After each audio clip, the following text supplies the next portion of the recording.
14 जिल्ह्यांमधून हा महामार्ग येणार आहे, परंतु कोल्हापूरमध्ये त्याला विरोध आहे असं भासवण्याचं काम काही मंडळी करत होती। असे हजारो शेतकरी यांनी आज इथं मेळावा घेऊन शक्तीपीठ महामार्गाला समर्थन दिलेलं आहे। शेतकऱ्यांनी इथं येऊन 6 ठराव केलेले आहेत।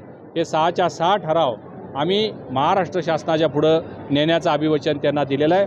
आज 1000 पेक्षा जास्त शेतकऱ्यांनी समर्थन सह्यासह फोन नंबरसह दिलेली फाईल आज आपल्या समोर मीडियासमोर आपण इथं दाखवतो। 12 तारखेला जो मोर्चा निघणार आहे यामध्ये बाधित शेतकरी किती असतील याची मला शंका आहे। शक्तीपीठ महामार्गाकडे संबंध महाराष्ट्र पाहतोय।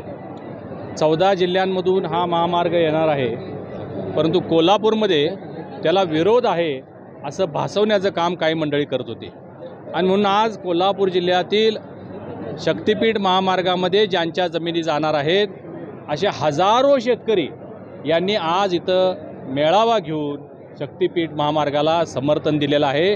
त्यांनी स्वतःहून हजारो शेतकऱ्यांनी सह्या देऊन आम्ही आमच्या जमिनी या प्रगतिशील असणाऱ्या महामार्गासाठी देत आहोत अशा पद्धतीचं आवाहन करून हा मेळावा घेतला।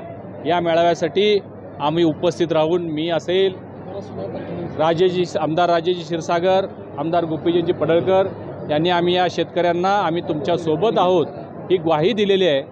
या सर्व शेतकऱ्यांचा, बाधित शेतकऱ्यांचा जो प्रश्न आहे किंवा जी मागणी आहे की आम्हाला चांगला दर मिळाला पाहिजे, जेणेकरून आमच्या पुढच्या पिढीला स्थिर स्थावर आम्हाला करता येईल। 3 दिवसापूर्वी ज्यावेळी सन्माननीय मुख्यमंत्री देवेंद्रजी फडणवीस साहेब कोल्हापूर दौऱ्यावर होते, त्या दिवशी रात्री 11 वाजता 100-200 शेतकरी यापैकी सन्माननीय मुख्यमंत्री महोदयांना भेटले आणि त्यांनी आपल्या मागण्या त्यांच्यासमोर ठेवलेल्या आहेत। माननीय मुख्यमंत्री महोदयांनी त्यांना आश्वासित केलेलं आहे की महाराष्ट्रातला सर्वात चांगला उच्चांकी दर आम्ही या शेतकऱ्यांना देऊ अशी ग्वाही मुख्यमंत्री महोदयांनी दिलेली असल्यामुळं मोठ्या प्रमाणात याला समर्थन मिळतंय आणि आज आपण पाहू शकता शेतकऱ्यांनी इथं येऊन 6 ठराव केलेले आहेत। हे 6च्या 6 ठराव आम्ही महाराष्ट्र शासनाच्या पुढे नेण्याचं अभिवचन त्यांना दिलेलं आहे आणि सगळ्यात चांगला मोबदला देऊ याचंही अभिवचन आम्ही या सर्व शेतकऱ्यांना दिलेलं आहे। हा जो मोर्चा निघणार आहे हा कुठेतरी त्याला राजकीय वाद दिसतो।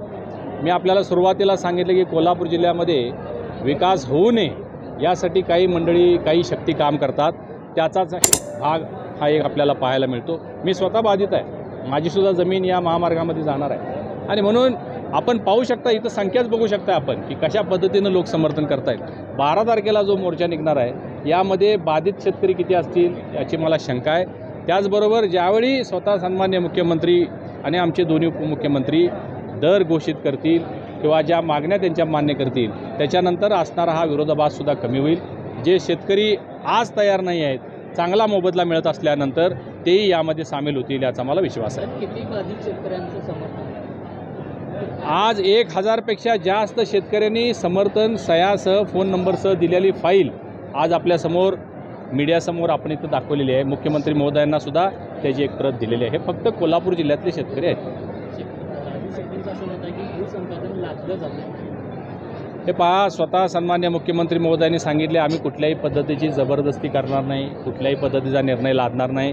सर्वसमावेशक सर्वांना विश्वासात घेऊनच हा महामार्ग केला जाईल आणि मुख्यमंत्री महोदयांनी जे सांगितलं आहे, आम्हीसुद्धा लोकप्रतिनिधी म्हणून, भारतीय जनता पार्टीचा एक कार्यकर्ता म्हणून जे लोक विरोध करतायत त्यांना भेटून त्यांचं समर्थन मिळवण्यासाठी, त्यांचं मन वळवण्यासाठी, याचे फायदे तोटे सांगण्यासाठी आम्ही त्यांना भेटून त्यांचं मन वळवू असा मला विश्वास आहे। शिष्टमंडळ होतं, मुख्यमंत्र्यांना भेटलेलं शिष्टमंडळ होतं, त्यामध्ये किती जिल्ह्यातले शेतकरी होते किंवा कोणत्या जिल्ह्यामध्ये होते? मुख्यमंत्री महोदयांना भेटलेलं शिष्टमंडळ जे होतं त्या दिवशी कोल्हापूर जिल्ह्यातले 12च्या 12 तालुक्यातले शेतकरी उपस्थित होते। अशाच नवनवीन अपडेट्ससाठी डिजिटल कोल्हापूर चॅनेलला सबस्क्राईब करायला विसरू नका। आमच्या फेसबुक, इन्स्टालाही नक्की फॉलो करा।